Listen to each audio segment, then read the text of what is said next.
dan saya menyatakan berhenti. Saya mohon maaf kepada seluruh rakyat Indonesia karena saya tidak mampu menyelesaikan. Mundur sebagai Ketua KPK usai jadi tersangka pemerasan, Firly Bahuri ucapkan permohonan maaf. Ketua Nonaktif Komisi Pemberantasan Korupsi KPK, Firly Bahuri mundur dari jabatannya. Bahkan, Firly telah mengajukan permohonan pengunduran diri kepada Presiden Joko Widodo. Kabar ini disampaikan Firly di kantor Dewan Pengawas KPK, Jakarta, Kamis tanggal 21 Desember tahun 2023.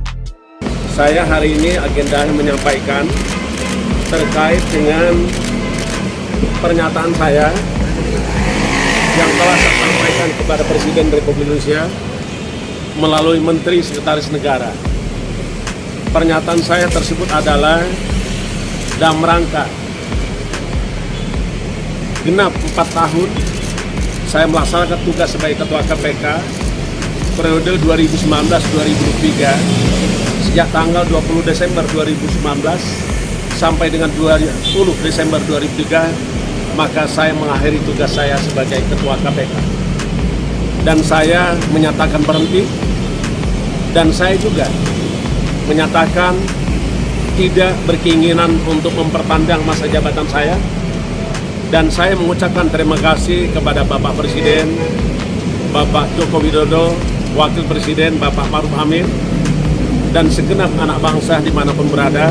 Dikatakannya, surat itu diserahkan melalui Menteri Sekretaris Negara Pratikno pada Senin tanggal 18 Desember tahun 2023 lalu.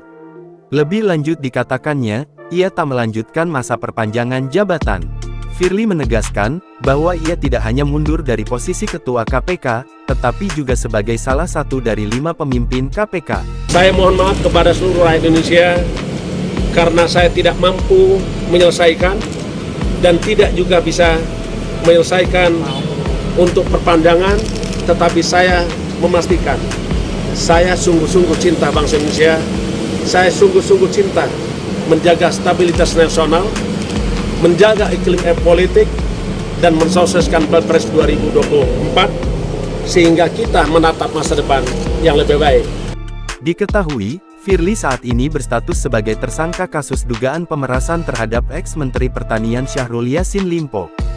Firly diduga memeras SYL terkait pengusutan perkara korupsi di Kementerian Pertanian yang dilakukan oleh KPK.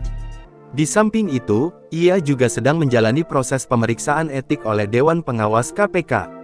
Ada 3 kasus dugaan pelanggaran etik Firly yang sedang diusut oleh Dewas KPK. Mulai dari pertemuan dengan SYL dan tidak jujur mengisi laporan harta kekayaan penyelenggara negara LHKPN. Kemudian, Firly juga diduga menyewa rumah di kawasan elit Kebayoran Baru, Jakarta Selatan. Download Tribun X sekarang.